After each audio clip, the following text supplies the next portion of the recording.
I took a ham out of the kitchen refrigerator. Yeah. And I cut a little hole in it and I fucked this ham. Just because I was a sick fuck and I know that.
Good afternoon. Good Wednesday afternoon to you all. Welcome, Chris.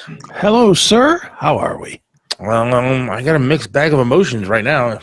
Why? Well, like, I came home early today, right? Yeah. Because I was just tired. I have time to still spend for the end of the year. Okay. Vacation time, sick time, that kind of stuff. Came home, had something to eat, laid down, got up, and my stomach is killing me. And it felt like I had to, like, how do I say this nicely without trying not to be gross and disgusting? Felt like I had to pass gas, if you will. Okay. But I couldn't. And then as the anthem is playing, whoosh. And now I'm a little concerned about what may have happened back there, but at least it felt better. Yeah. Right? Does your chair feel wet? No. So I think I'm safe. Then you're good. But it is hot up here, so it could be sweat. It could be a mixture of things. And good night. Ass sweat and drizzle out of your bunghole. We will talk to you again next Monday. Yes. For this show. Welcome, people. Hope we're not having dinner yet. It's the Drizzly Ass Show. Is that our next show? That's our new podcast. Dribbling from my ass with Seth Williams. Why, you don't want to be a part of that one? No, I'll just be the producer of that one. Well, it seems to be your role lately, huh? Yeah, that is my role, isn't it? I am the producer. You're the technical producer. Well, that's fine with me. As long as you get paid. Yeah, as long as I get paid, I'm good with that. I'm good with never being in front of the microphone. So we got some stuff to talk about tonight. Hopefully it's a fun show. Yes. But I do want to address some things going on, though. Okay. We did have Jake on the other day, and it's official. The Jake Underwood show is now 9 to noon. Sure. On WHK 1420. And Bob Francis is no longer with the show. Sad. I feel bad for him and his family and everything, but there are rumors going around that he was fired. I mean, fired is a relative term, I guess. I mean, I was told that he was still doing nationally syndicated fill-in shows. So it means he still works for the company. I guess that's what I understand. Well, he said that. He said that on his video. And so, I mean, there's people out there saying, well, how dare you guys fire him in the station, this and the station that. The station had nothing to do with anything. Nothing. Zero to do with anything. The people that work there are very hardworking people that are still trying to make a living and, quite frankly, doing a good job of it. Right. So those rumors are not accurate. And then somebody said, well, they just didn't want his MAGA voice on the radio. Well, that's also not true. Because if that's what they wanted, then he wouldn't be doing for syndicated shows. Yeah. If they didn't want his MAGA voice, which he is and which I am, on the radio, then, I don't know, wouldn't you not have it on a nationally syndicated radio show? You would think. I don't know anything. I don't know why it happened, but it seems to me that would be an inaccurate statement if they didn't want a MAGA voice on, not to mention that, I don't know, Jake voted for Trump 3 times. Yeah. And was part of the campaign for Bobby Kennedy, who now works for the Trump administration. Yeah, I think people are just talking out their ass. There just seems to be a lot of rumors going around that don't make any sense to me. I don't know. Maybe, but again, it's none of my business, and I choose to... a lot of hair caught on fire reaction is what it seems like. That's what it seems like. Everybody's reacting to everything. Everybody's fine, people. So it would behoove everybody, though, to quit lying and quit spreading rumors and quit hating and everything else. I mean, it just seems silly. Oh, it's dumb at this point. It's a radio show, man. Jake's on it at 9 to noon. I saw a thing today that Bob is launching his thing Monday on Rumble. Everybody should tune into that as well. No, they shouldn't. It's on the exact same time as I am.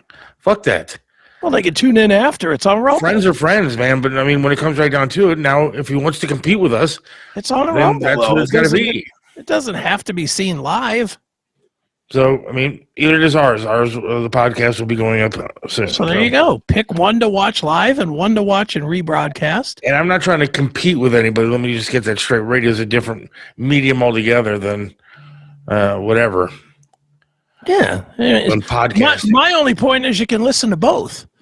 Sure. You don't have to pick one. You can listen to Jake and then Bob, or Bob and then Jake, or a little of Bob and a little of Jake, or whatever you want to do. It's going to be there, people. There's no sense in being like, these motherfuckers did him wrong, man. Stop.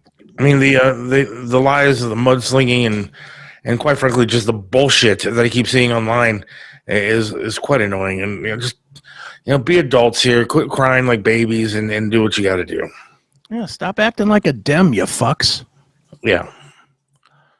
Jake seems to be a great guy. He's the type of person we need for the future of politics. Let's not get carried away now. Why? What's wrong with that? Jake's all right, but no, I'm kidding. Can't be blowing him up. He's only been on the air 3 days. Can't blow him up that quick. He was going to run for office if he didn't take this job.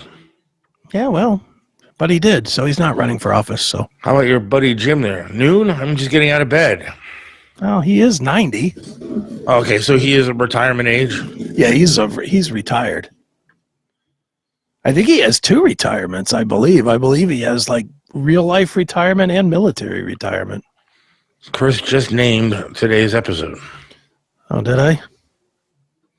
The drizzle ass show or whatever. Yeah, that kind of stuff just bothers me, man. Eventually I'm like you. I mean, you can kind of let stuff just go, and it is what it is. And but that kind of stuff builds up in me because I'm an emotional guy, and then I don't like all the bullshit. I don't like lying, especially. I hate lies. I do too. I hate that, and I hate when people post stuff on Facebook just blatantly lying to help the other side over somebody else, and to blatantly hurt other people. I mean, that to me is selfish. It's crybaby-ish, and it's just it's being a total 2-year-old. Yeah, and it kind of is sad, to be honest with you. I just can't give those people I like. I can't give those people my emotion. I can't give them my energy. Fuck them. Yeah, but I don't get it. I mean, I understand if you are upset. I understand, rightfully so. That's fine. You can be upset, but don't lie. Don't create stuff that isn't there.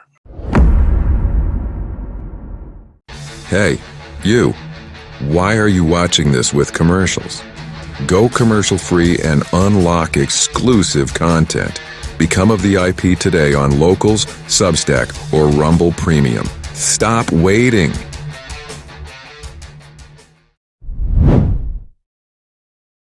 See, me and you have a slightly different take on people. Yeah. For you still believe in people.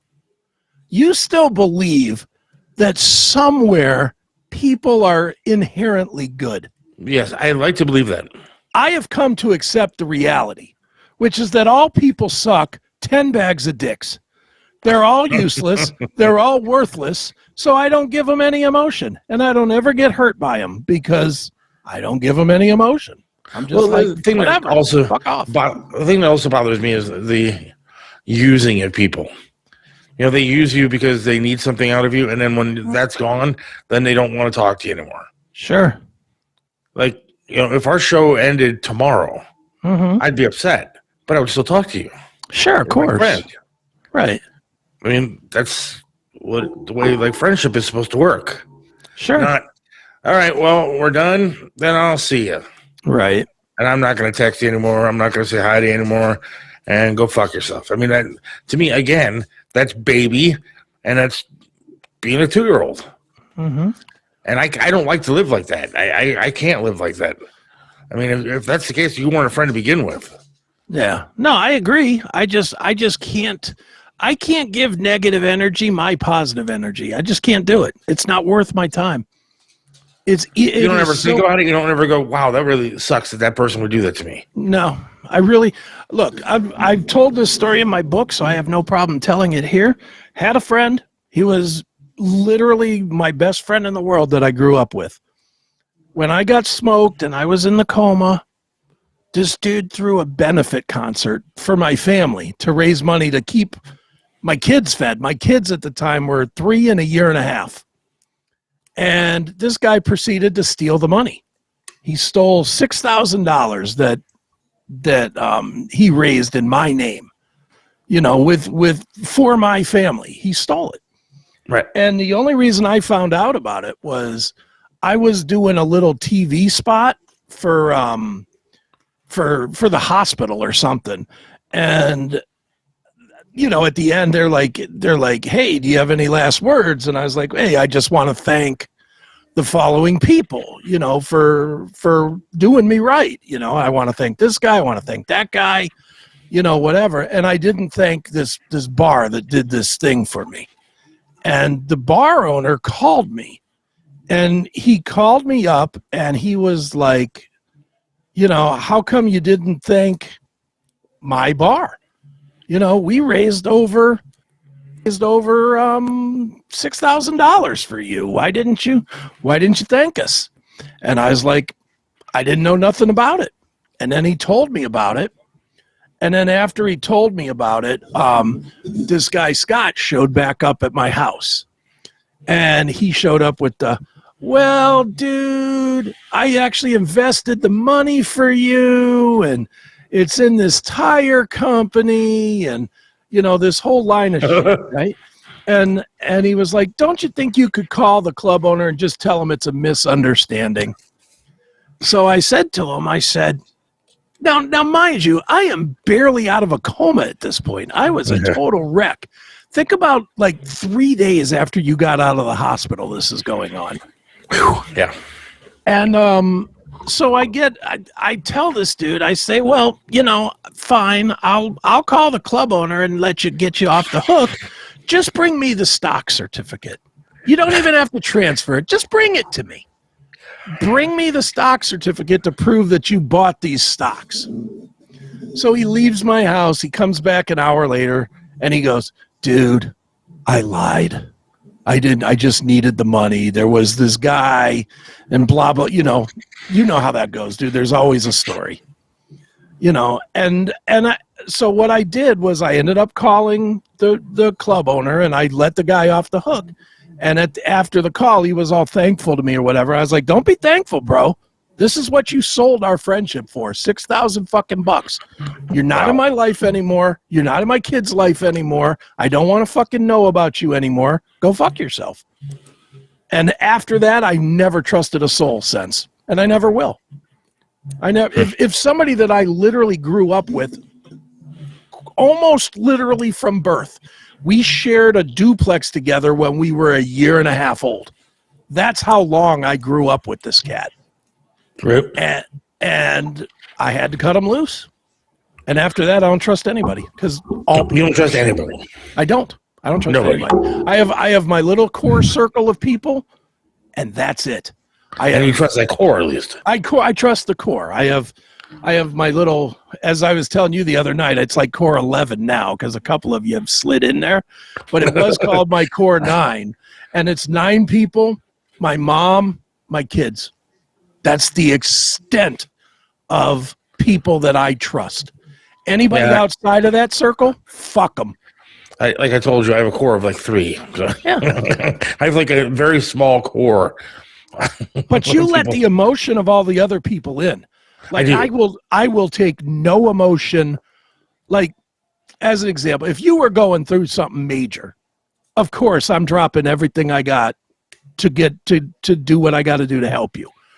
You know, because you're my friend, and of course I would do that. But let's just say, I don't know, Tony Masaccio, who I don't know that well. I'm friendly with Tony, but I don't know that Tony's my friend per se. Right. You know what I mean? I gotcha. If he's going through the same thing, I would give him the thoughts and prayers tweet, and that would be the end of it. You know, I'd be like, I hope it works out. I get it. You know, you can't. I learned a very long time ago that putting all your emotion out there for the wrong people doesn't hurt them, it hurts you. So don't do it. And then you end up looking foolish in a way. You do. And I still, this thing with the club, this happened in 1995. And it's still, look at how quickly I could recall that story and tell it. It's fresh 35 years later. I mean, even going through, not that this is a major thing, but I mean, it's somewhat major. It was a shock in my work life. Mm-hmm. But going through this really exposed a lot of people as to who they are. Oh, yeah. My eyes. Guys that I thought were just slightly more than casual friends, but not close friends, but more than casual, really kind of turned their back. Mm-hmm. And then on top of it, there are people that I really considered like friends that have done the same thing. I mean, I'm not joking when I say that literally in a week now, I've had a couple of people just stop texting me regularly. They would text me every single day. Sure. And now they haven't texted me twice since the whole thing went down. And not that I really care because... No, you do. I mean, I care to an extent. But it's not like I've had plenty of friends in my life that have turned their back because they couldn't get what they wanted out of me. Mm-hmm. And so it's like, I'll get over it. It's not going to bother me till the day that I die. I'm not going to reach out and try to get, patch things up. No, that's not the way it is. But it bothers me in the sense that when you find out who somebody really is, you sit there and go, well, how did I miss that? Yeah. And that leads to my point that I said at the beginning. When you find out who somebody is, 99% of the time you find out that they're a piece of shit. Yeah, it's true. That's just that's why I said I don't trust anybody. Everybody's a piece of shit. I have this little core of people that I trust, and everybody else, they can live or they can die, and I don't care either way. And I don't. I really, truly don't. I know that's harsh or cold or whatever, but that's the way it is. But I am happy to say that there are a lot of people that are starting to come to the show with Jake and stuff and saying, hey, well, happy to come on. And I will answer this question. It's the only reason I put it up there. Did the guy ever try to pay you back anything? Well, Marcus, as a matter of fact, in 2012, now this happened in 1995, mind you, but in 2012, I went through my own personal get over your anger thing that I took on for a year, right when I got divorced. And he was one of those things that was an active anger point for me. So I reached out to him and I told him point blank, I said, if you want to fix this, that's fine, but don't come to me. I just want an apology. I don't want the money. I'm not looking for you to pay me or work out a payment program or any of that kind of shit. I just want you to admit what you did, say you're sorry, and we can move forward. And he came to my house and just would not give that to me. He wouldn't give it to me. This episode of the CMS Network is brought to you by our sponsor, Blackout Coffee. If you are a coffee lover, you will love when they are selling over at Blackout Coffee. Make sure you get yourself some. The only thing woke about this company is the drinker of the coffee, because it gives you quite a jolt. I am a personal fan of the Brutal Awakening Dark Roast, but everybody's a little bit different. Make sure you get what is your favorite today. Go to blackoutcoffee.com. Use the promo code CHRIA20 to save 20% on your first order. It's that simple. So one more time, blackoutcoffee.com. That is the link, or use the full link if you're going to shop around. That is scrolling on the bottom, and get yourself some of the best coffee that is out there today. blackoutcoffee.com. He went right back into, there was this guy and I needed money and he was going to break my legs if I didn't pay this debt and blah, blah. And I was like, dude, I didn't ask for any of that. I asked you to apologize. You can't do that, then go fuck yourself. And since then, he has gone and he has fucked himself, as far as I know, because I don't speak to him. He tried to show up once. He saw where I was, me and Kelly, out once at a bar. He showed up at the bar. I immediately packed up and left. Want nothing to do with him. I had a friend who was a close friend, very good guy that I knew for many, many years. Mm-hmm. And I had a car, a sweet car, man. Custom car, custom ground effects, Sure. tinted windows, custom paint job, and it was a badass car, man. And because when I was on MMS and I actually was making a couple of bucks doing stuff, and I was like, I saw this car, I was like, I gotta have it. And it was cool. And he eventually, I just wanted to sell the car, had some issues, and so he wanted to buy the car. So okay, great.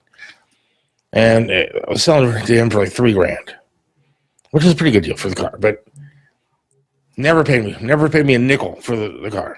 Never a nickel. And I came to him one day and I was like, dude, you got to give me some of this money. You took the car. You're driving the car. I need some of my money. And I trusted him. He never gave me a nickel. And finally I was like, all right, it was money. I just got to get over this. The guy's a friend, whatever. And so we went out one night, everybody, his family and everything, we all went out. And we're all staying out at a hotel way out west. Okay. And he said, hey, you want to come to the room and stuff, and we'll go out to dinner or something? I was like, yeah. My wife, when I get to the room, he's fucking his girlfriend, not his wife, right? His girlfriend. His kids are in the hot tub next to the bed, dude. Oh, man. And it was like the weirdest thing I've ever seen in my life. I fucking took off. I was like, that's it. Never going to be friends with this guy again, dude. Sure. So, fucking weird shit going on. He owes me a ton of money. I'm just not putting up with this anymore.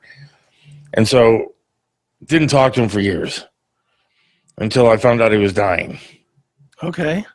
And I was like, that's it. I have to move past all the weird crap and the money and all this. And I reached out and I just talked to him. 2 days later, he died. Wow. But it was nice that we actually ended up reconnecting and Sure. Did you? moving past some of the bullshit, and it was cool. And so I have no regrets there. I that's one of my things. I don't want to regret losing friends just because of some stupid crap. But you have a right to with your story. Yeah, well, but everybody's different. I mean, not everybody is as hardlined as I am either. That will literally say, "Okay, you're out of my life," and then keep them out of your life. You know, I mean, when me and my parents had a problem with each other, I didn't speak not a single word for 12 years. I mean, not boo, not go fuck yourself. I mean, not a word. other than me railing on them on the air at WMMS because I was such a dick. I put out the CD, the greatest hits of music's bottom line. Yeah. And I have all the credits in it, It's like, I want to thank this guy and I want to thank that guy or whatever.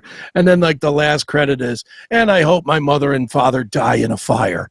It's just as brutal as it can possibly be. But I don't trust people. I can't put weight. I'd rather be pleasantly surprised than wounded at every turn. You know what I mean? Yeah. And that's kind of how I do it now, is I'm just like, I don't trust anybody. And then when they turn out and do something great, I'm like, oh, that was really nice. Thank you. Right. Because it doesn't happen often. So it gives me a nice treat you sent me the money the other day from the Fast Pass or whatever, Super Chat or whatever. That was a nice little treat. I was like, look at that. I got a nice little extra bit of money here. This is fantastic. And it could have been the other way where I'd have been like, well, we've been getting money this whole time. How come I'm just seeing this now? Or, some dumb thing like that. So, but that's not me. No, I know that, but you see what I'm saying. If it was somebody else. Oh, dude, I guarantee you there are people out there that would have gotten $50 and kept it. And said, I'm not even going to bother telling that guy. Dude, I promise you there's people listening right now that would not do this ridiculous $2 exchange that me and you do. No.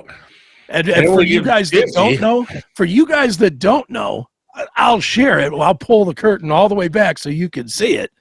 Whenever we get our payment from what is it? Mines. From Mines. After they take their piece, we get $4.26.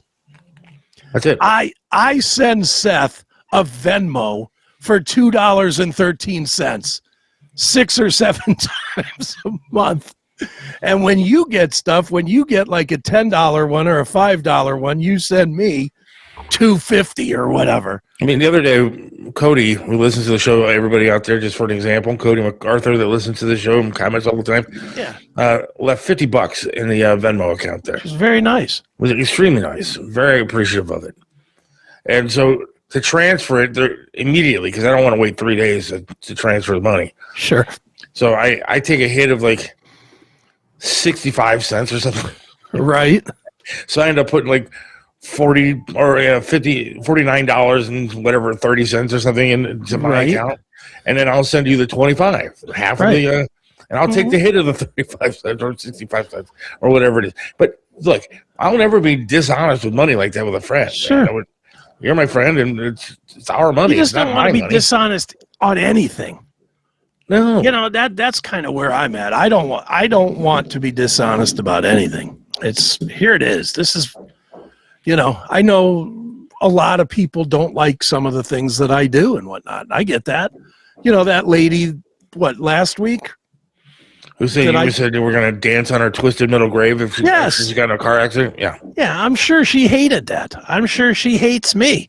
If it was a girl, I don't even know if it was a girl. But. Well, girl, guy, whatever. Whoever it was, I'm sure they didn't like Chris Akin out of that experience, especially with that being their first experience with me.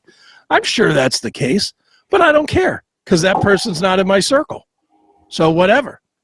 Just another person doesn't like me. There's plenty of them. Dude, I think there's a dead body underneath the floor of my office. Oh, is that why the dog's going crazy? The dog is nonstop. She's scratching through the carpet and wood like she's digging a china or something like that. And she does it every time we're up here. I don't know what the hell she's looking for. There's got to be something underneath. Should I pull out the Stone Temple Pilots song Plush? There's going to be an arm or something buried underneath this. And when the dogs begin to smell her, where's the smell alone? I'm trying to poke her with the cane, stop. But now I got to start digging in here to see what the hell. Maybe that's the next episode. That'll be great. Next episode, you'll be on the floor digging up floorboards. I'll ask Geraldo to come over and see what's underneath the floorboards in my office. I'm looking for the body. Yeah, but friends are tough to come by, I think, in my life anyways. They are. They're tough in anybody. It's tough to form a bond with people and really trust them. Yeah.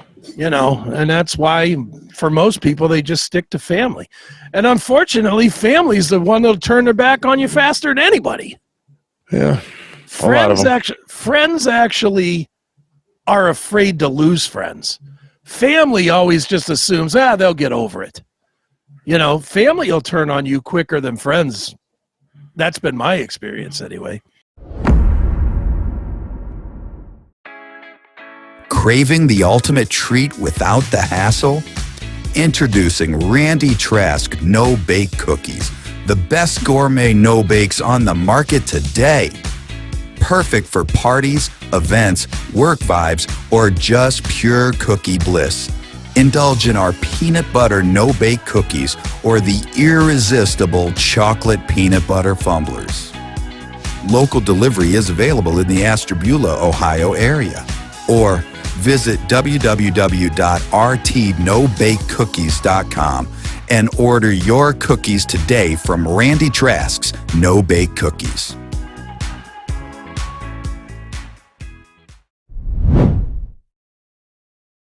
They always come back, but they're certainly quick to turn.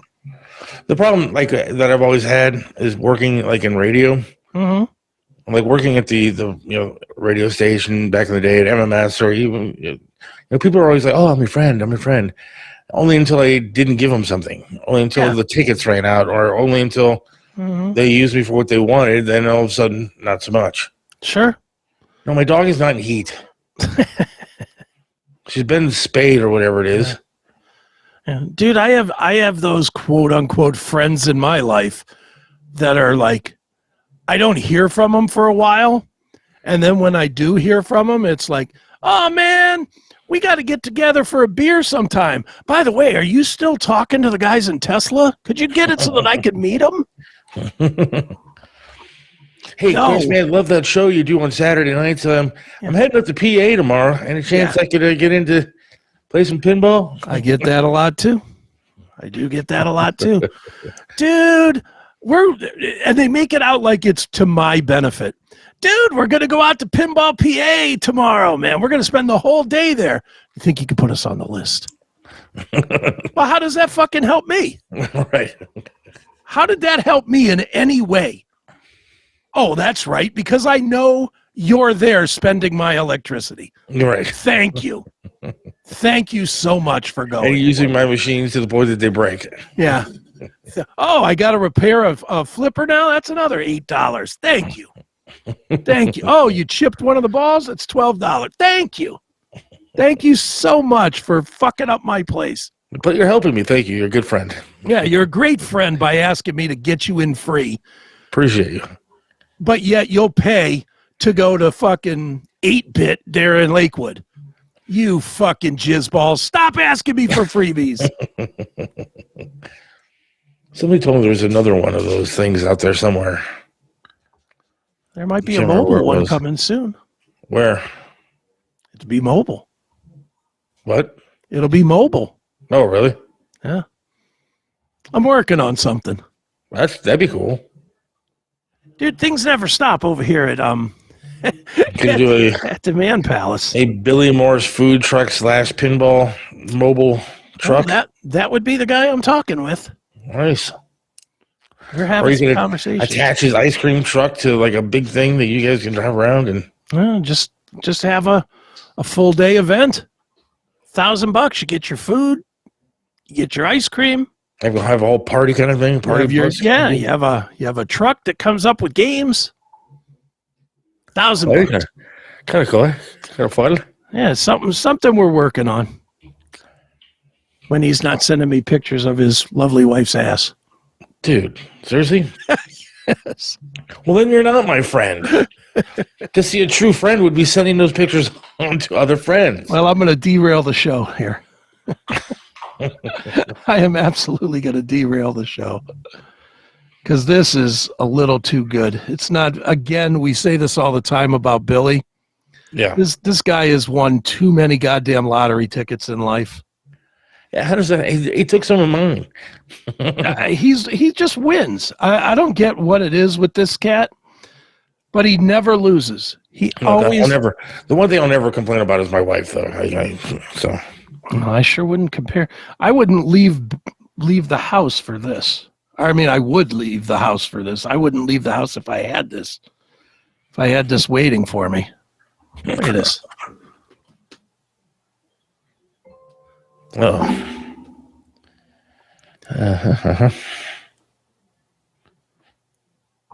Dude. All right. Yeah, he doesn't deserve that. That's what I'm saying. Jesus, man. That's not right. Wow. Well, I know what I'm. All right. We need a 10-minute break here. And I'm going to go eat a peach, so to speak. Look at that thing. Dear God. I wonder if she knows he sent that. Probably not. Wow. And then I saw is she in Heat? No, Billy Morrison's wife is not in Heat.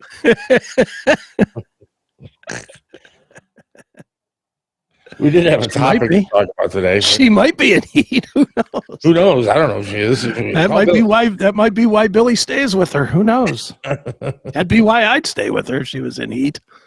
Holy smokes! Did Seth's wife know Billy before meeting Seth? Mm-hmm. Well, she knew of him, and everybody knows Billy. Like she was always in that music scene. So Kid Wicked and stuff like that. She's seen numerous times. But no, I asked her. Believe me, I asked her if she did anything with Billy before. You asked her if she took a Morris cock? Yeah. I always ask about that kind of stuff when we're meeting bands. I feel like I have to clarify before we see or meet a band. And you don't think she would lie about any of it? Well, she hasn't in the past. Yeah, that's true. If she was going to lie, she would have definitely lied about the Megadeth guy. Right. Not Eddie Van Halen. I mean, that's you got to be proud of Eddie Van Halen. That's a story you tell. But the Megadeth guy, maybe not. Yeah, I don't understand why I had to be privy to that information, to be honest with you. Well, it could have been worse. How? She could have been like, yeah, I banged the bass player of Pretty Boy Floyd or something. I understand. I mean, it could have been something real low rent. But I don't know if that's happened or not. Like, I don't. How do I know? She might have banged the bass player of Gatlin back in the day. I'm sorry, that's John. That was John? Yeah. Huh. Yeah, I don't met that band. Gatlin? Yeah. Oh yeah, dude, they were huge. John. How did I know John then? As much as we bust on John, and I love to break John's balls every chance I get. I can't bust on him as a musician. He's a very good musician. He's a very good singer. He has, I don't know what you call it, but where how sometimes you can just hear somebody singing, even if it's karaoke, right? And you just know they know how to do it. Yeah, John's that guy. Huh. John, and Gatlin was a very good band, man. I mean, a huge band. They were. They were big. They were probably the number 3 band in town at the time. Well, then I know that I've met that band. So I'm sure you have. I mean, I did all those things back then. Back in that day, it was Mushroom Head, Crip Kicker, and Gatlin. Yeah, Gatlin was the number 3 band up, and they were selling out they sold out the Odeon several times, and the Agora, and and again, I love to bust John's balls. Believe me, give me any other. Put the Dream Theater topic in front of me, and I will beat him to death. I will beat him to death, but I can't beat him on the singing because he actually can sing a little bit. That's weird. So I don't know why he wouldn't remember meeting me, dude. Well, he probably put it out of his mind. Remember that thing I talked about at the beginning? Real friends, fake friends? Yeah. I guess he put you in the fake friend apparently. Back then. Yeah. Because I know I introduced them. I know that I've met them. I know that. I didn't remember him either, but I would never put 2 and 2 together. So. Yeah. And it's weird if you did intros because John would have set that up. He was the quote unquote business guy of that. Yeah, but that only went through the radio station for me. True. Showed up to introduce whoever I had to introduce. Yeah, he might have worked all that out through Wardlaw or something. But Could have been. I don't know. I don't remember. But I would just get a call saying, go introduce this band. look, Okay. I'll tell you how I knew John was a really good friend. So We had sex with his wife, and he was like, all right. Well, that would make him a great friend, and I'm still willing to pursue that avenue. But no, they did a show for my magazine that I had at the time, Music's Bottom Line. Yeah. And we brought in this band from Chicago called Brickbath. And they were exactly what you would expect a band called Brickbath to be. Your daily metal fix is on Rumble. Watch the Classic Metal Show episodes free or go commercial free with a premium subscription. Find your Classic Metal Show now at rumble.com/c/CMS, rumble.com/c/CMS. They were just this heavy Pantera-like band. And I asked John if Gatlin would open this thing for me. And John said, sure. And they came and they opened it. Well, over the course of them opening it, they were getting ready to release their CD, like their CD. And John says to me, doesn't confront his band, nothing. He just says to me, we're going to give you 50% of the release show money for Music's Bottom Line. And I was like, dude, seriously, that's a bit much. I was like, any other show, that's cool. You're playing here for me for free now. That's cool. I was like, you don't have to give me the money from your release show, the biggest amount of money they're going to make, right? He wouldn't even hear of it. And sure enough, they played their release show. They sold out the Odeon, and John ripped me off $1,600 or whatever it was in cash. Here's your money. Just for no other reason. That's a good guy right there. It was not like well, now you gave me this money, so I'll put you on the radio or anything. It was just, I want to support what you're doing. Here. And it was crazy. I can tell he's not listening now. That's why I'm talking nice about him. And I was going to ask him why he hasn't been so nice as to fund Seth Williams 32 on Venmo with anything to support the venture that you and I are on to. Well, that he's on. He has the Dog Pound Details. Yes, I know. Not today, but we would give him a cut of Dog Pound Details earnings. Here you go, man. Here's your nickel. There's your $1.50, man. If the Browns are any better, you might get a couple of bucks. Dude, it's funny. He hit me up today at 3:00, and he was like, "Do you guys need a DPD?" And I said, my answer was pretty good. I just said, "For what? So you can tell me that the Browns still suck and Shador's playing better?"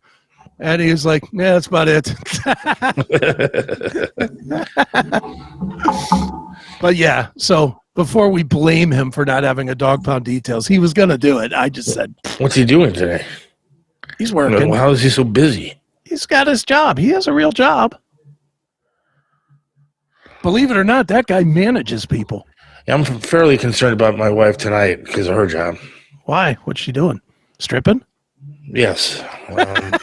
I'll give you the address, and we'll hit it up after the show. Let's get some singles. Dude, it's my wife. $5 bills, come on. Monopoly money, here I come.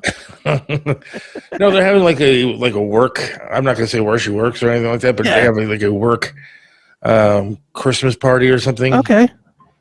And so they all had to take like a bus downtown to a nice place and everything. And it's everybody in the company. And so there's going to be like rich guys there and stuff. And so I'm slightly concerned she's not coming home tonight. And then I'll be alone in this house. She'll be home. Not exactly, a bad proposition for me to be alone here. I'm just saying, it would be kind of sad. I can't fathom your wife cheating. I can't. Why do you say that? I just can't picture. Because I'm that awesome. Well, I think she would have done it by now. Everything that we've been through. Yeah, I would say year one of the no leg, she would have found a strange dick to jump on if she was going to. Well, that's nice to think about. Well, it's the truth. Yeah, I agree. You know that. I mean, I'm sure somebody warned you about that when you were going to see. So I had people warn me immediately. Don't be surprised if she doesn't show up here anymore. And I'll give my ex-wife credit. She was there every fucking day. I'll give her the credit she earned because she earned that credit. Dumped me years later, but not then. She didn't take the easy road and just say, I can't deal with this burn shit and be out. She stuck through that and then dumped me just because I was a piece of shit. But no, she's always expressed how proud she is that I've persevered through all the hell that comes along with minus a leg. Yeah, well, it's dude, I mean, we can't say it enough how life-changing it is. I mean, it changes everything. Everything. Yes, it does. The dumbest shit that people don't think about, tying a shoe. Yeah. You know, tying a shoe is now difficult because you can't move your leg the certain way to get to the other shoe. Yeah, well, you got to keep the leg off. Yeah, that's what I'm saying. Everything is different. It's Taking a lot piss. Yeah. Taking a piss, difficult. Cooking, difficult. Going out to the mailbox. You probably used to do that without even a thought. Not even think about it. Yeah, It was just mindless. Half the time you'd still be dicking around on your phone while you were doing it. Yeah. Now it's like, well, I got to make sure of every step. I got to make sure I don't step in water. I got to make sure I don't step in ice. Well, today was a nightmare getting to the car when I left work. They had salted so much that the salt was slippery, dude. There was like big pieces of rock salt all over the place. And for me, you step on that stuff and your leg kind of goes wherever it wants to go. So I'm taking like baby steps. It's raining outside. It's pouring on me. And I'm taking baby steps to walk, 60 feet to the car. And it felt like it took 10 minutes to get there. To get to the car, you're soaked. No spouses at the party? No. Not the Christmas party. They have a summer party where the families are invited, but not this one. Yeah. This is where they all... At a hotel, dude. So now what's going to happen? Sounds like a swinger party to me. Absolutely. All of a sudden, there's going to be guys with money saying, hey, while we're here, that bus doesn't leave for another hour and a half. What are you going to say? Let me stick this in that turd cutter there. Oh, yeah, you get a room upstairs. Seth, don't give Seth another... What are we talking about? They always say, dude, this is you with the cookware is me on the CMS with this ham. Do you know this story? It's not a pleasant one, but I'll tell it anyway. When I was 13 years old and just the horniest of sons of bitches that I could be, I took a ham out of the kitchen refrigerator. Yeah. And I cut a little hole in it and I fucked this ham. Just because I was a sick fuck and I know that. And I told this story on the show. This had to be 8 years ago. Every single show I hear about this fucking ham. Now, please don't tell me you put it back in the fridge for somebody to eat. No, I did not. I threw it away. Thank God. Yeah, I was a food fucker at one point. Wow. You never did that? I guess I was the only one. I'm trying to think of like stuff that I may have tried to do. I mean, I tried stupid crap like a pillow or something like that. I cut a hole in the mattress. Yeah, sure. Cutting a hole in the mattress didn't work all that well because there's like springs in there. So it sucked. It did not go as well as I had planned. Yeah, dude. I mean, there's things. I can remember a jar of applesauce. I'd put the jar of applesauce in the microwave for about 30 seconds just to get a little heat on it. So it would feel sort of soft like a fucking pussy. I did some stupid shit, man. Well, I'll tell you what, I'm buying a ham for Christmas. I'm getting one of those honey baked ham things. So I'm not invited. I eat the leftovers. I'm not invited.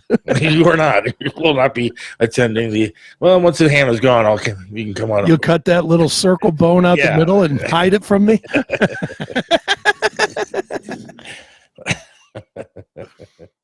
See, I always tell these things, and dude, sometimes it bites you. Sometimes you let people know too much. That's one of those stories I wish I would have pulled back and not ever It's told on hysterical. It's funny, but 8 years later, it's still a topic. Somebody wanted to know if it was smoked or honey baked. I don't know. I don't know. It was probably A&P or something at that time. Remember A&P? Yes. That's probably what it was. It was before there was even like a Giant Eagle or something. What was before Giant Eagle? Kroger's? Tops. Finest. Yeah, Finest or Tops. I climbed up on the finest ham and fucked it. I'm trying to think of other things that I've done like that. I don't know if I can. I don't know if there's anything that I've given a go because I'm just kind of been fat and lazy. I mean, I've always had a girlfriend since like 15. Every story, everybody, every guy tried something. Has fucked the toilet paper roll. Headbangers, show your allegiance to the Classic Metal Show. Score the latest killer gear and apparel. Find your next metal shirt now at https://classicmetalshow.creator-spring.com. So classicmetalshow.creator-spring.com, that dash being like a minus. Shop and support the show now.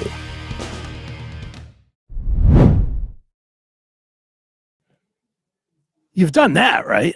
Well, it never seemed like comfy to me. No, I mean, I probably stuck my thing in it or something like that, but I didn't try to go to town on it. It was probably just an experience. Yeah, you see what you do is you take the toilet paper, you make it wet, and you stick it in there. No, and then give it a little tight squeeze. Never done that. Me either. I don't know what I'm talking about. I now realize that I'm not as bad as I thought. I'm saved.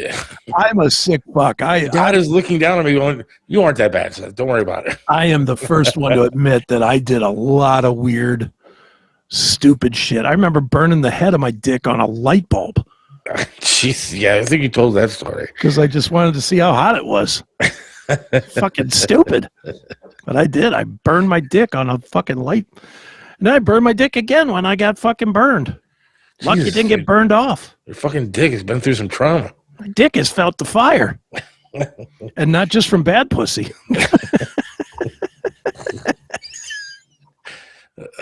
I'm in total silly mode today. I hope you noticed. I'm still racking my brain to think about things I've done that have been weird. I'm sure. Have you ever chickened out of doing stuff? Chickened out of trying or something weird that you wanted to do? Even I'll tell one and then you tell me. Me and my wife were having this hella fight one time, and she used to like M&Ms.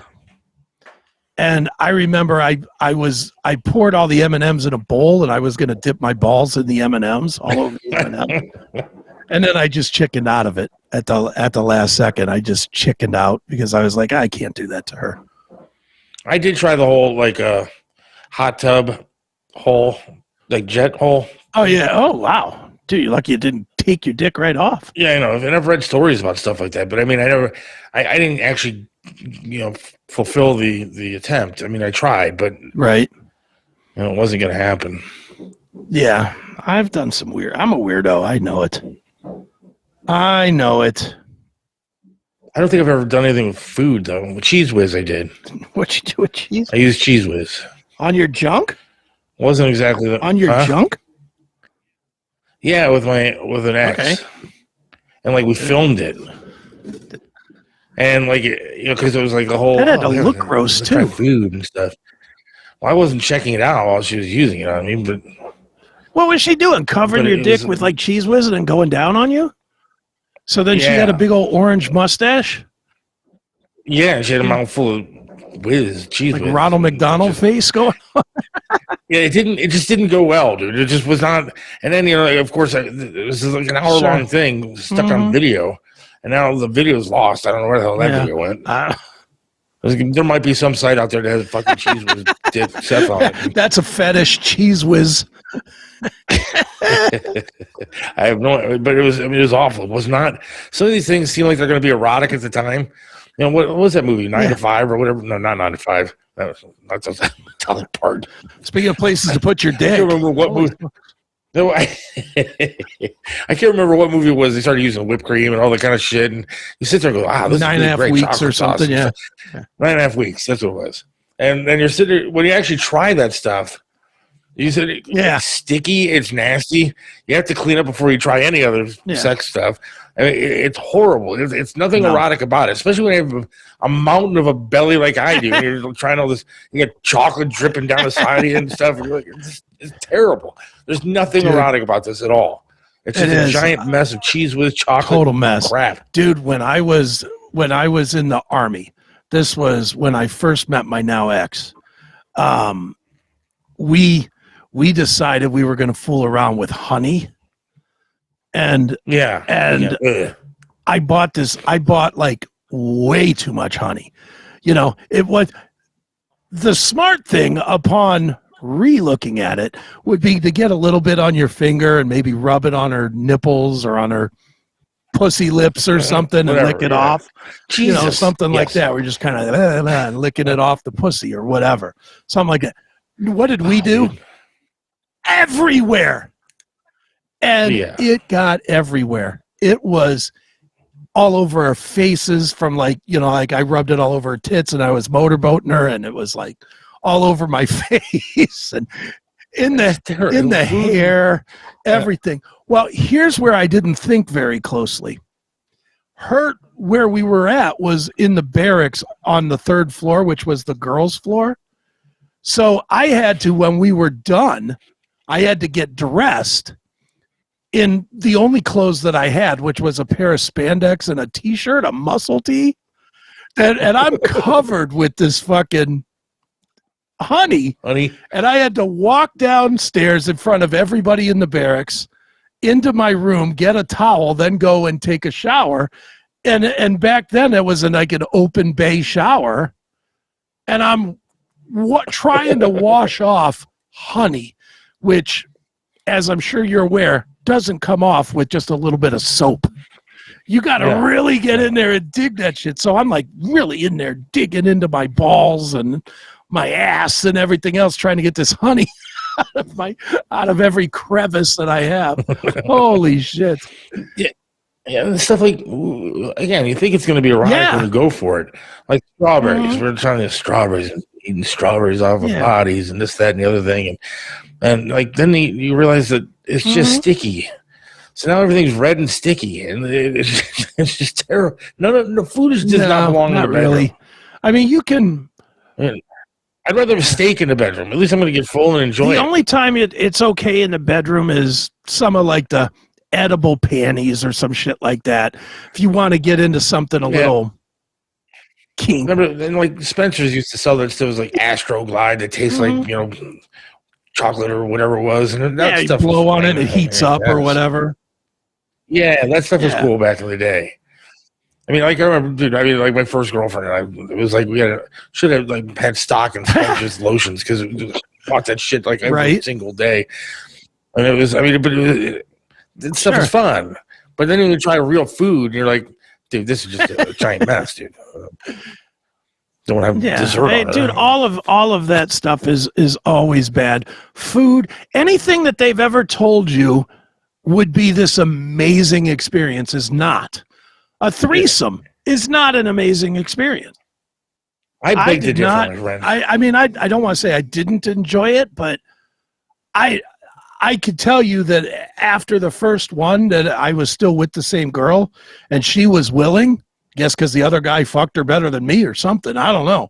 But she was willing to go for a second round and I wanted nothing to do with it. I was like, I spent so much time obsessing on the other person. You know what I mean? And then it got in my head where it's like, I'm banging the other girl and I'm like, she's watching me. She's mad at me. You know, I got into that zone where I was like not really enjoying it because I got lost in the minutia of, am I going to have to answer for this? I guess I did it the right way, but first I want to read Brian's text. Seth, would you eat asparagus panties off of Sydney Sweeney? Shit, yes. But I'd still probably use my dog ranch. shit panties off of Sydney Sweeney. But I think that I did it the right way with the whole threesome thing, because I did it a few times, but I did it with professionals. So like the ex that I had, I won't say any names or who she was, anything, but the ex that I had with this particular situation, we hired a girl to come over, and the professional says, "Do you mind if I go down on your dude, right? Your guy?" And she was like, "Oh no, that's fine." And so there wasn't any competition going on to please the professional. It was the professional was there to please us. And so that made it a lot more easy. But yeah, I agree. The other there's something too like there's why are we talking about this on a regular show? Mine's will be even better probably, but I doubt it. Like the 69 stuff, forget about it. I mean, it's a waste 69? of time. You can't focus on the partner, and you can't focus on what's getting done to you. Yeah, I can remember a million different times that starts off as a 69, and then I just kind of like pushed her hips over so I could like finger bang her or something while she's blowing me. I'm with you. It's like the 69 thing is like you lose focus, and quite honestly, then you jizz quicker because you're not. Or you can't at all because you're not in the right head. See, I jizz quicker because I'm like, well, if I get done with this, then I can go on to do that. That's kind of where my brain always went with 69, and that's where I would be like, just push it off, push her to the side, and get my fingers full of snail trails. It's all good.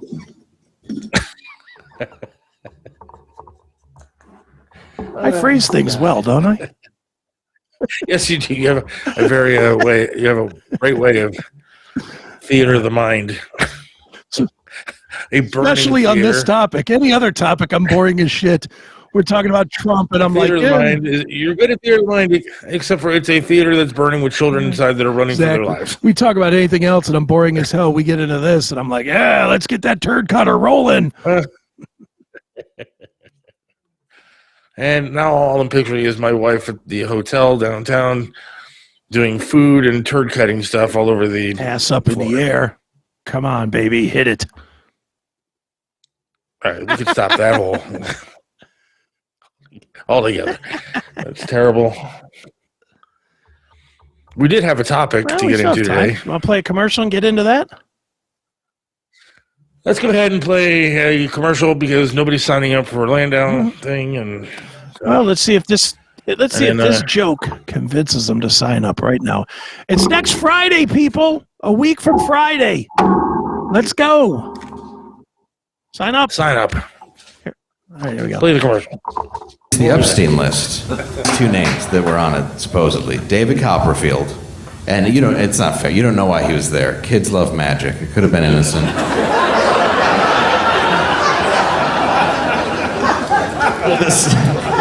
The second was Stephen Hawking. No joke. You can see pictures of it online. Stephen Hawking. Stephen Hawking, the physicist, whose body looks like a spider was lit on fire with hairspray and a lighter. And he kind of looked like a Shih Tzu was hit by a car because his one tooth was sticking out.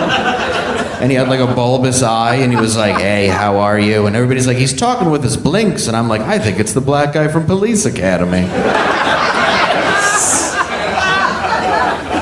My buddy said to me, he's like, "Can you believe he went to the island?" I'm like, "I think he was brought."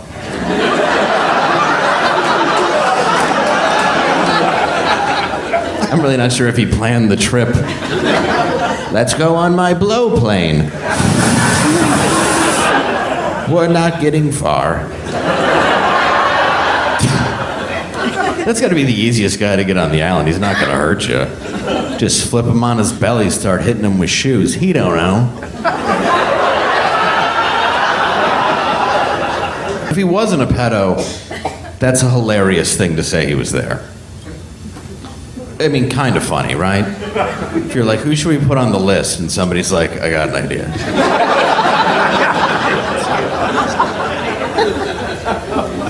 But if he really is a pedo, I hope God put him in heaven, but left him in the chair. And every few minutes, Christopher Reeves walks by. And he's like, you want some from the muffin bar? It's heaven, there'd be a muffin bar. And he's like, no, I'm good. I can't chew. All right. Can you turn me? No, Peter said you had to face the cloud.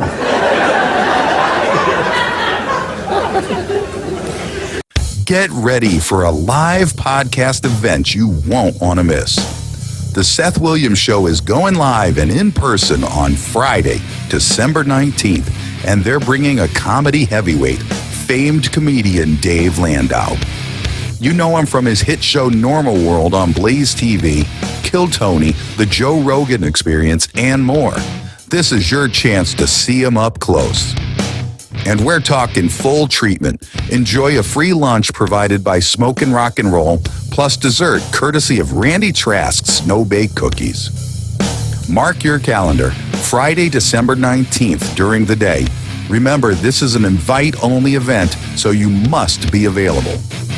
To secure your spot and receive your personal invite, send an email right now to sethwilliamshow@gmail.com. And we're back. A little breaking news here. Okay. University of Michigan has fired their head football coach. Really? And not because of losing to Ohio State, but because of an inappropriate relationship with a staffer. Oh, bummer. Allegedly. So the head coach? Yes, I know you're not a big college football guy, but it is a big story. Yeah, but not because they lost to Michigan? Or to You mean Ohio State? No, because allegedly because of an inappropriate relationship with a staffer. It's not because Buckeye, the mascot, scratched out the M on their field? And wrote Ohio in the snow? That's classic, man. I don't watch college football, but I saw that and I was like, that's pretty funny. He's lucky he didn't get murdered coming out of that stadium. Yeah, well, you know what they did on our stadium when they beat us last year? Yeah, it's a little different, though. Planting a flag in the middle of our field? It was still 53 on 53. This guy X'd out the M when nobody was looking. Buckeye Brutus has got some balls there.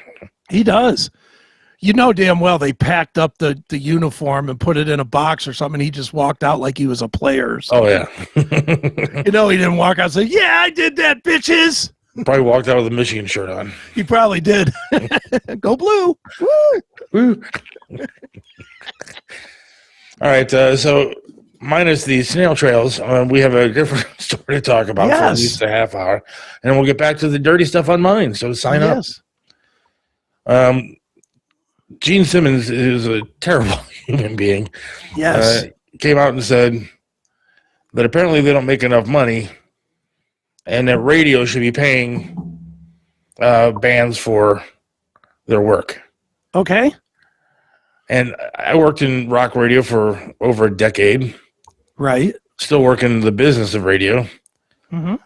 Has he lost his mind? I mean, this is something that's been going on forever and a day. I agree with him, but I'm just going to wait. How do you possibly agree with him? I'm going to wait till you make your point. Go ahead. Radio for bands has always, now things are different now, so hang on. I haven't said a word. Radio for bands has been nothing but you put out a single and then people go buy your albums or they know your music and they go buy your concert tickets or whatever it is. It's a platform to get exposure to your music, and that's the way that it's always worked. And then now with streaming, things are a tad bit different. You could download an entire album and all that kind of crap without paying for it. And so I do agree that streaming, people like Spotify, people like iTunes and stuff like that should absolutely be paying these bands. Otherwise, they shouldn't be playing their music or at least letting it be available for nothing.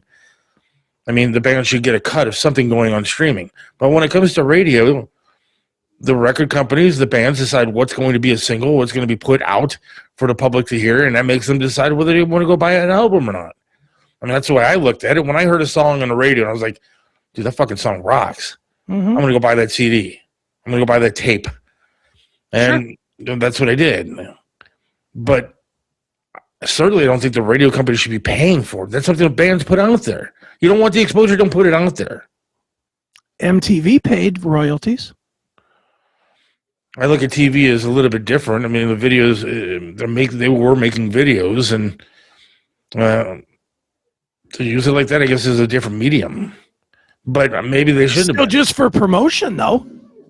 I mean, the bands didn't get anything different from it other than promotion. Well, I don't know why they would charge, MTV charge or gave royalties to the bands for that kind of stuff. I don't know why they did that. Maybe it was to pay for the videos that provided the content on TV. It's just the different mediums and I've walked this walk a lot in the last 20 years, especially because I was very involved in internet radio for a long time.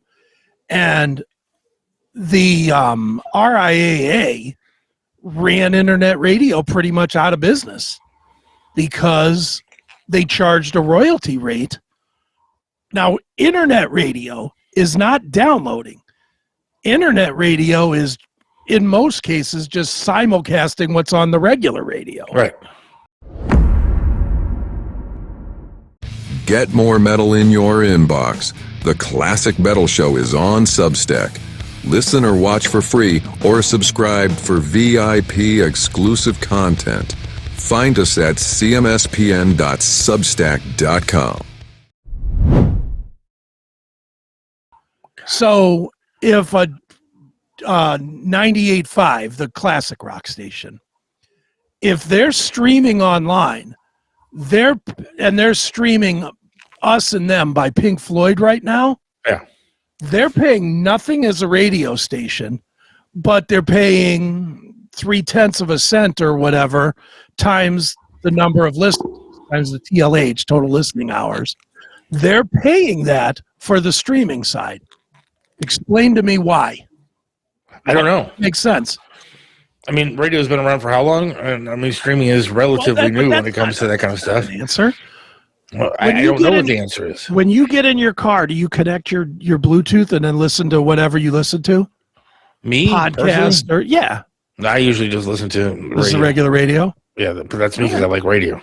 Okay, that's fine. But most people do that. Most people Bluetooth and go in. Here's the problem that I have with it. Radio, you could say all day long, you can say it's a great promotional thing for the bands. And I agree, it is a great promotional thing for the bands. If you're on a big station and your song gets played 100 times, you're going to do well in that market. I'm not going to argue that point. That's true. But let's be honest here. iHeartRadio, every clear channel communications station the last 25 years, if they were making money, they were making money because they were playing good music. If they were playing shitty music, no one would be listening and they wouldn't be able to sell advertising. Well, here's my question to you, though. Okay. Who pays the bands? The record company pays the bands. True. The record companies are also the ones who go to the radio stations and say, here's the latest song from Motley Crue. Sure. We want you guys to play this. Mm-hmm. And so the relationship between the record companies and the radio stations is different from the radio stations and the bands. The record companies are the ones that are paying but for it's that still on exposure and internet giving money radio. to the bands. Metallica doesn't go to iHeart and say, hey, here. No. I get that. But Metallica has their music played in every platform. Every single platform that there is. TV, radio, internet radio, Spotify, YouTube, Apple Podcasts, whatever. Metallica has their music played daily, a zillion times a day on all of those mediums. Do you agree with that? Yeah, but I also agree that but only one of them is not paying. Only one is not paying. That doesn't seem right. But I think what you're trying to say is maybe it should have changed from what it was back in the day because it's different now because of all the different platforms. But, I think I agree with your point. It should change now. But radio was what it was, and it was a lot more popular and a lot more prevalent for bands to succeed from radio back in the day than it is now. Mm-hmm. Well, yeah. And but radio's not even the dominant platform anymore. No, but look at what Spotify is paying. Nothing. Every band that we have on here, and I say, hey, Are you pissed that it's different now with these streaming companies? Yes. Why? Because we're like, if we get 2 cents out of what the records are doing. So if you're going to complain about fucking radio, why aren't you complaining about Spotify not paying more? Well, that's a different argument that everybody's complaining about. The deal with all of this is that these record company executives made terrible deals. That's really what it is. And quite honestly, and I have said this directly to some band guys, and their answer is always shit. And I'll be the first one. My very good friend David Ellison said this to me, and I questioned him on it, and he gave me an answer that I just think is wrong. Because we talked about it, and I asked him point blank. I said, "Why do you put your whole albums out there then? Why give Spotify your whole disc?" Right. And his answer was, "Well, it's kind of like having your food in the grocery store. If it's not in the grocery store, then no one's going to buy it." And that's a shit answer. That's basically saying, well, then my product is no more valuable than the next guy's product. So it's just here. That's not good enough. I think I do agree with your premise. In the 50s, 60s, 70s, 80s, even into the 90s, radio was the dominant way that you found music. I would say, if anything, why is TikTok? You ever try to put up a TikTok video with a song in it? Right. Jesus Christ, they will shut you down 100 different ways. Oh, yeah. And they should be free because that is how most people are discovering music now. YouTube, we try to play a song on YouTube and forget about it. Same thing. We get copyright strikes and, do you want to delete this song from the... We have gotten our videos taken down for playing 30 seconds of music with the band we're interviewing. Right, on Facebook and YouTube. Yes, we'll be interviewing the band. And then I'll go back in the next day and be like, this video has been turned. Like, I'll give you one that cracks me up. Remember when we had Josh Toomey from Primer 55 on? Yeah. 3-4 months ago? Yep. Their song got pulled.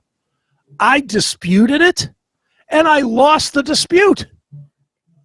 I lost the dispute saying, here's the bass player of the band talking about this show, talking about that song.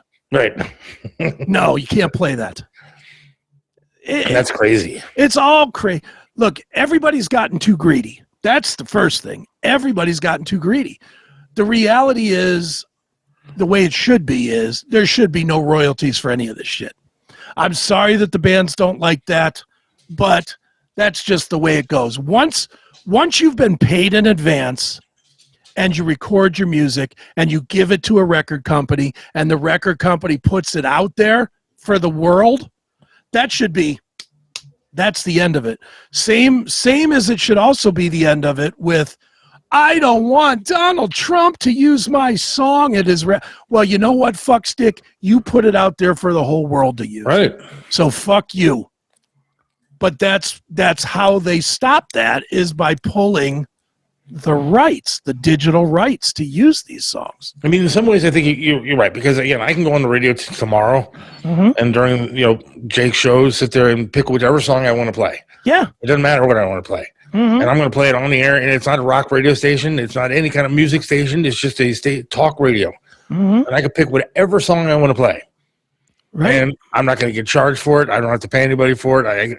Whatever. But there are certain stuff I can't play the Happy Birthday song. Sure. I can't play Super Bowl because it's got copyrights and all kinds of stuff. I cannot play that on the radio. Yeah. But I can play the Beatles' Happy Birthday song and not have a problem with it. Yeah. And so, but it's dumb. It is silly. The whole thing is kind of silly. But I don't feel bad for the band. Gene Simmons says they're like modern day slaves. The unfortunate thing is that it was Gene Simmons, the richest of all of the musicians, saying it. Right. It should have been. It should have been anybody else. It really should have been, I don't know, the guy from Jackal or Wasp or John Cougar Mellencamp or somebody like that. It should not be the world's wealthiest. It'd be like Metallica coming out there saying, you know what, we don't make enough money for our concerts. But But Yes, wasn't you do. Metallica led the whole thing against Napster. And they were right to do so, as it's been proven out.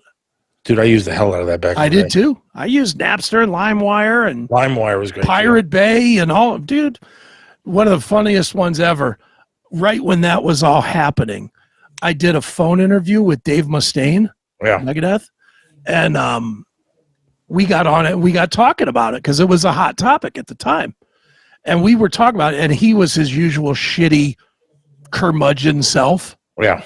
And he literally said to me, he's like, do you use that? And I was like, yeah, I use it all the time. And I told him flat out, I said, what I download is not bands that I would ever buy, but bands that I've heard about, but I don't know much about.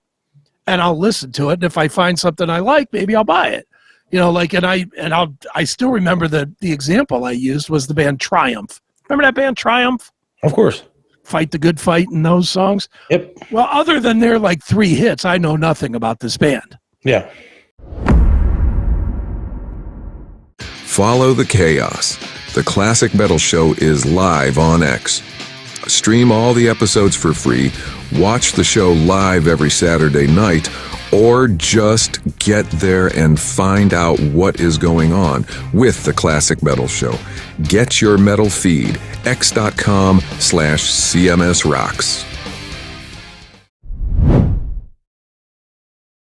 So I downloaded their whole catalog from Napster, and I listened to it, and it wasn't my thing, and that was it. I deleted it. It was, that was it. Well, Mustaine, of course, he goes into a tizzy about me admitting that I do it, that I use Napster. And he says to me, he goes, I hope you sleep well knowing that you're stealing from me. And I, without even hesitating, I said, you know what, Dave, I sleep just fine. Just fine. He got all fucking pissed off and hung up on me. I was a DJ, like not just on the radio, but like I did DJ work at like, clubs and stuff. Mm-hmm. And I didn't have any of that club music crap on in my CD catalog at home. Mm-hmm. And I downloaded a shit ton of that music from LimeWire. Hell yeah. All the time, just to fill up a hard drive so I could play music at the bar and stuff. Mm-hmm. And it was easy to do, and I don't feel bad about that. Again, who cares? And now, what difference would it make at all? Now you can just get whatever you want from Spotify. It's not only free, but I was sharing this thing on the CMS on Saturday. There's a company for anybody that has an iPhone, and I'm telling everybody about this because why not?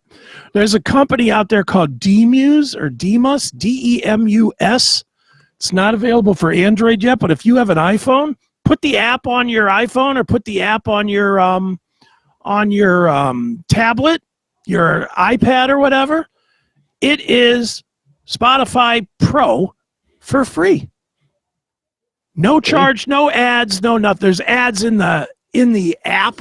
Like there's like screen ads or whatever for, hey, buy these Blue Chew or whatever. Demus Music? Demus Music. It's 100%. It's just like Spotify, except it's free. And I read up about it. The way they're doing it is kind of squirrely, but it's going to be a bitch for them to get sued about it. They're in the legal gray area.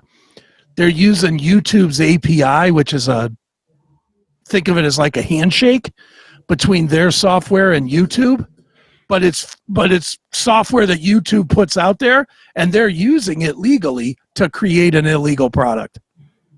It's fantastic. Legal gray area. It's called Demus or Demus or something, but it's Demus. Seth just put it on his phone. I have it now on my.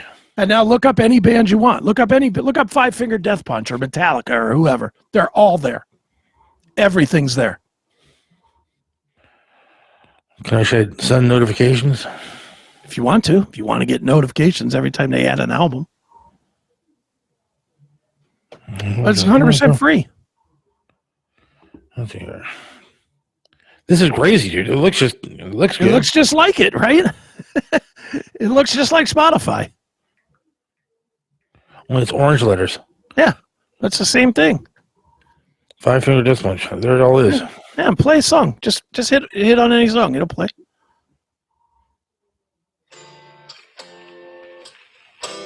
See? Yeah. That was really easy to get. That's what I'm saying. And yet, right now, you just made those guys 0.3 of a cent or whatever.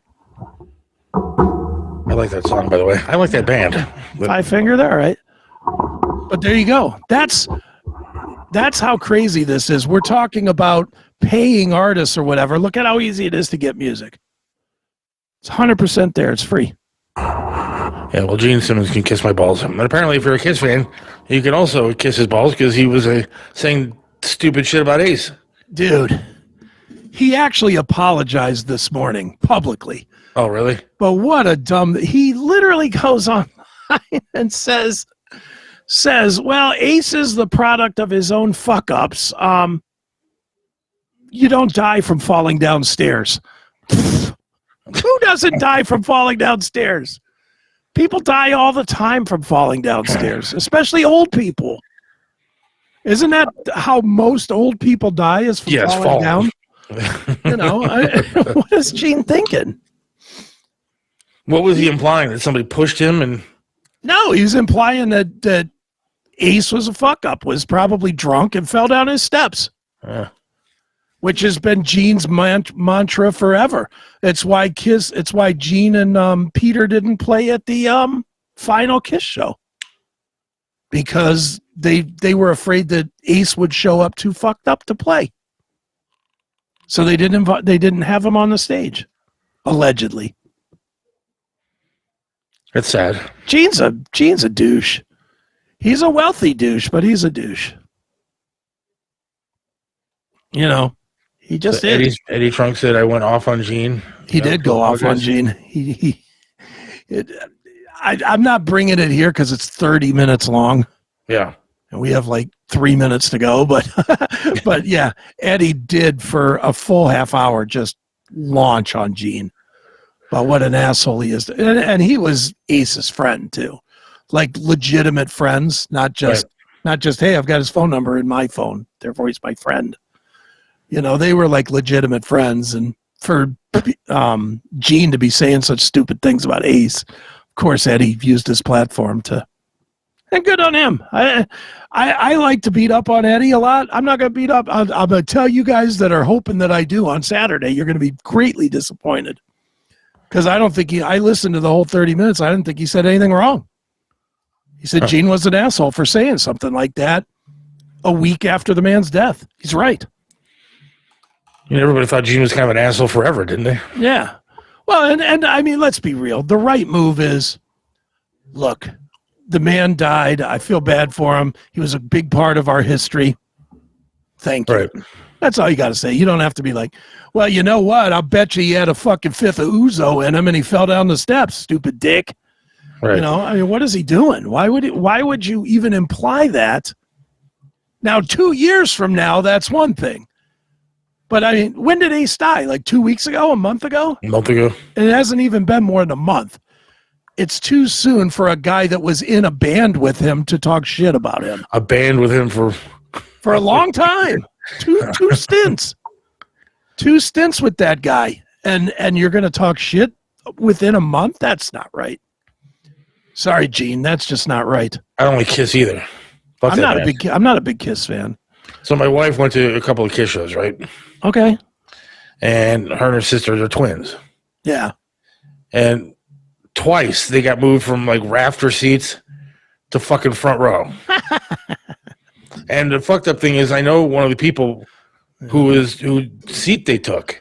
Like they literally took this fat girl who had front row seats, paid a lot of money for him, dude. Sure. Like she was a big girl. And they made her move and put my wife and her twin sister on the row. They were probably hoping to throw them the special passes, too. I would assume. You've heard that story about Def Leppard, haven't you? No. Def Leppard used to move all the hot girls from the rafters to the front. Yeah. And then they would send midway through the show, like all during the show. This is when they were doing the On the Round tour, the Hysteria tour. Yeah.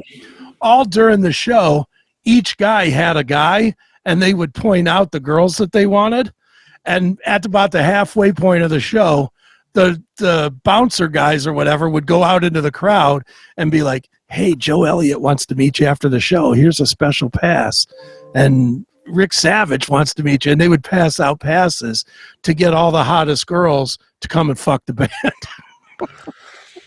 Dude, so it's a legitimate story. It came from my wife, but allegedly, I'll say allegedly, but her and her sister in some sort of like Metal Edge magazine or something like that from back in the 80s. Cool. And they're in the picture with Lars. Okay. Because again, they got passes at the concert saying, hey, we want to go backstage and see you guys. And so my wife and her sister in this fucking magazine picture with him. And she says he wanted a twin sandwich. Of course he did. And he wouldn't. You said no. I was like, oh, thank God. But I'm telling you, my wife has always been that music girl, dude. She went out. Robert Plant had her go bowling with him. Nice. And I said, well, did you do anything with him? Straighten his pin. She's like, no, but I think she wanted to. I'll bet.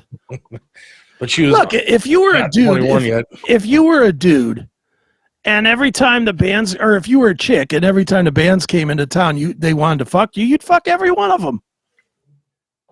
That is not accurate. You would fuck every one of them. Stop it. Who are you? I would not fuck any band. You'd fuck most of them. If I was a girl, maybe I probably You'd fuck most of them. I probably would. Just for the story, if nothing else. Yeah. Wouldn't you want the story of, I blew the bass player in Poison or something? I mean, I'd still probably do that. I like a good story, man. It would be good to tell on this show. I will tell the bass player of Poison. Hey, Chris, guess what I did over the weekend? Hey, here in Brittingham, I got a guy waiting for you here in Cleveland. Dude, you should have seen it, Chris. Robert Plant was in town over the weekend. We started bowling together. Next thing you know, I was sucking his cock in the back of the alley. But hell of a story, isn't it, Chris? Yeah, it's great. Dum da da da dum da dum da da da dum da dum da da da dum. Hey, you. Why are you watching this with commercials? Go commercial free and unlock exclusive content. Become a VIP today on Locals, Substack, or Rumble Premium. Stop waiting.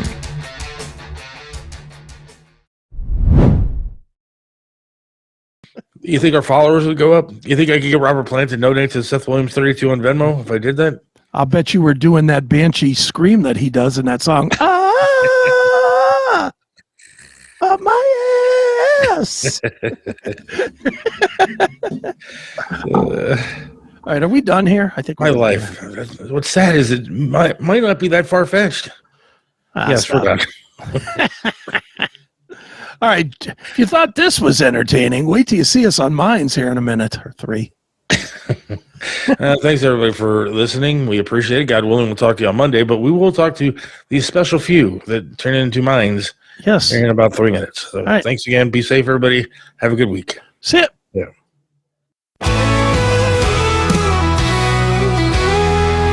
Seth Williams loves this land, stands tall and proud.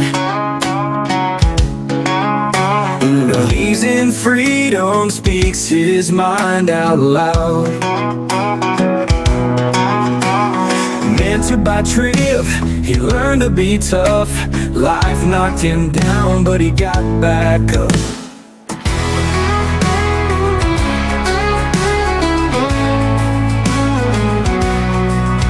Lost a leg, but he's still strong and true. Chasing dreams under skies of red, white, and blue. Voting for Trump, he shouts it clear. WTAM tried to bring him down, but he's still here. In the heart of America, Seth takes a stand. Against the tides, he defends our land. Liberals call him crazy, but he don't care. He's got the spirit of an eagle, soaring high in the air. Hates LeBron James, won't wear that crown. Prefers hard work and blue jeans in this town. Radio waves try to shut him up, But Seth keeps singing, filling that cup. From the small town streets to the mountain high, Seth sees the flag waving, reaching for the sky. He keeps on fighting with a rebel yell, for every fallen soldier and the stories they tell. In the heart of America, Seth takes a stand. Against the tides, he defends our land. Liberals call him crazy, but he don't care. He's got the spirit of an eagle, soaring high in the air.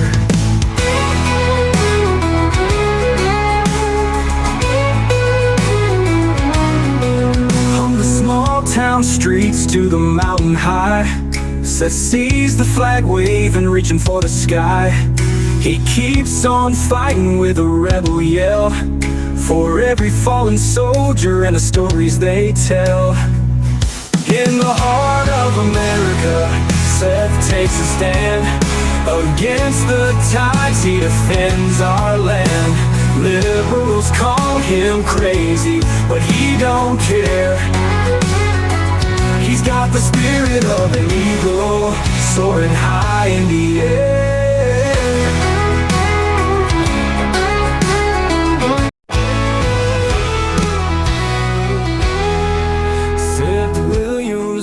This land stands tall and proud. Believes in freedom, speaks his mind out loud. Mentored by Trip, he learned to be tough. Life knocked him down, but he got back up.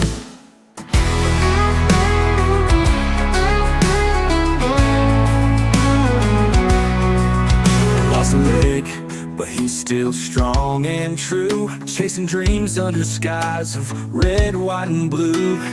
Voting for Trump, he shouts it clear. WTAM tried to bring him down, but he's still here. In the heart of America, Seth takes a stand.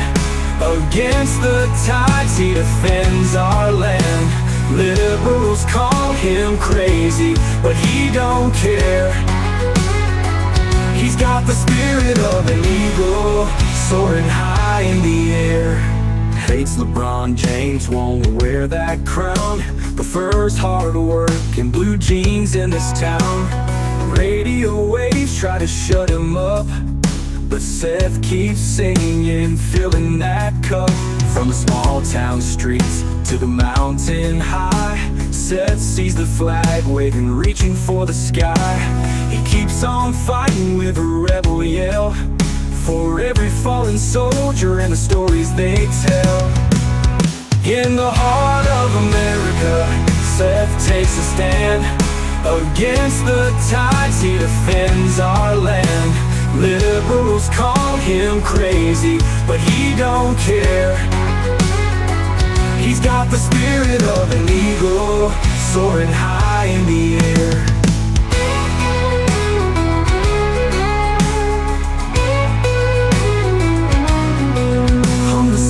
Town streets to the mountain high, Seth sees the flag waving, reaching for the sky. He keeps on fighting with a rebel yell, for every fallen soldier and the stories they tell. In the heart of America, Seth takes a stand. Against the tides, he defends our land. Liberals call him crazy, but he don't care. He's got the spirit of an eagle, soaring high in the air.